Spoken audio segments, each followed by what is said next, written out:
Hello everyone and welcome back to our channel. Today we're delving into the chilling early life of one of America's most notorious serial killers, Ted Bundy.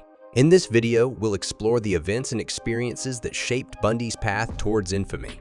But before we begin, please remember to subscribe and hit that notification bell so you don't miss any of our true crime content. Ted Bundy was born at home for unwed mothers in Vermont to the then 22-year-old Eleanor Cowell. She made mixed claims about his paternity, but the exact identity of his father was never known. There were even rumors which circulated insinuating that Ted Bundy's grandfather Samuel Cowell was actually his biological father and that his birth was the result of incestuous rape. However, the truth was never revealed, and it was a point of great emotional trouble for Bundy in his later life. For the first 6 years of his life, Bundy was raised by his maternal grandparents who presented his mother to him as his sister. They hoped to raise Ted as an adopted orphan and not as a biological member of their family in order to save him from the social stigma of being a bastard. It was not until he was much older, likely a college student, that he discovered the truth of his paternity and that Eleanor was his mother, not his sister Kendall 41. In Ted Bundy interviews, he verbalized a resentment toward Eleanor for withholding the truth from him and allowing him to discover it for himself. Rather than presenting it to him in a more acceptable way, Bundy attended various schools during his early years. He was described as an intelligent but rather unremarkable student. However, during his adolescence, signs of his darker side started to emerge. Bundy's early brushes with crime included instances of theft and voyeurism. These behaviors hinted at deeper issues that would eventually escalate. The biggest shock in Bundy's early life came when he discovered the truth about his parentage. At the age of 14, he stumbled upon his birth certificate revealing that he was born out of wedlock. This revelation deeply affected him, and some experts believe it may have contributed to his already fragile psyche. Ted Bundy's early life was marked by a complex web of family secrets, troubled behavior, and the discovery of his true parentage. These factors undoubtedly played a role in shaping the serial killer he would become. Ted Bundy is especially interesting when one considers his methods. The thing is, he did not follow a signature pattern the way many serial killers do. He killed over a broad range of territories and used a variety of methods to dispose of bodies, but certain elements of his crime always remain the same. All of the Bundy's victims were young women, many of whom were abducted from university sites and had brown hair that was longer than shoulder length and which was parted down the center. He often lured his victims to his car using a simple charisma. He spoke of their own danger and offered to accompany them to their car, or he pretended to have an injury or the need of emergency assistance, or he had simply drawn near them in his car through conversation.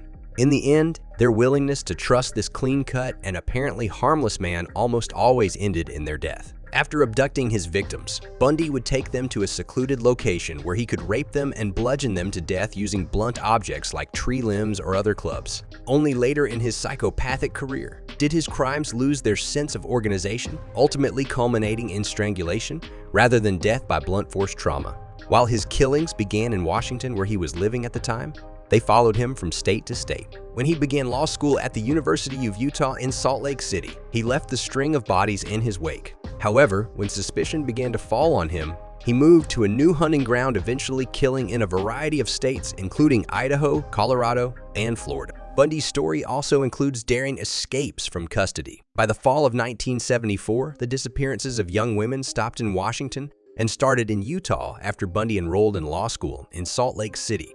He later expanded his area of attack to Colorado and on August 16, 1975, was arrested by police as he prowled a neighborhood in his Volkswagen. In Aspen, Bundy was charged with murder but escaped out the window of the courthouse library. For 8 days, he eluded authorities on the outskirts of Aspen. When he was finally caught, Bundy was put in a jail cell, only to escape again on December 30, 1977, while awaiting trial. Within 2 weeks, he had settled near Florida State University and began raping and killing more young women. This time, he didn't bother trying to charm victims into his car. 2 weeks after a sorority house attack, Bundy raped and strangled 12-year-old Kimberly Leach near Jacksonville, Florida. Days later, Bundy was arrested while driving a stolen Volkswagen. Bundy ably defended himself at trial, but the evidence, including teeth marks on one of his victims, condemned him to a death sentence in Florida.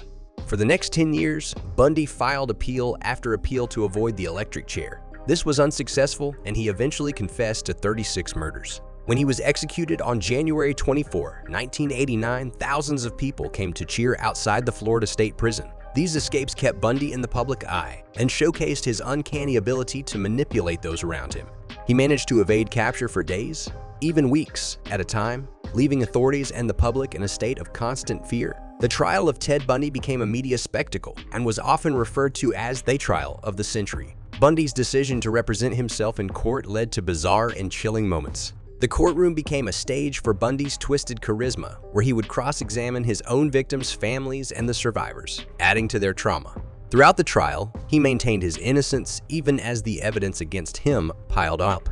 The story of Ted Bundy's crimes left a lasting legacy of terror. His life and actions continue to be a subject of fascination and study for criminologists, psychologists, and true crime enthusiasts. Numerous books, documentaries, and movies have been made about his life, ensuring that his crimes will never be forgotten.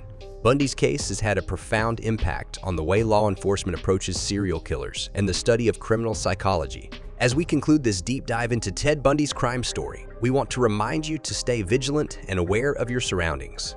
If you found this video informative and chilling, please give it a thumbs up, share it with your fellow true crime enthusiasts, and comment below with your thoughts and questions. Thank you for joining us on this chilling exploration of the crime story of Ted Bundy. Remember to subscribe and hit that notification bell for more gripping true crime stories. Until next time, stay curious, stay safe, and stay tuned.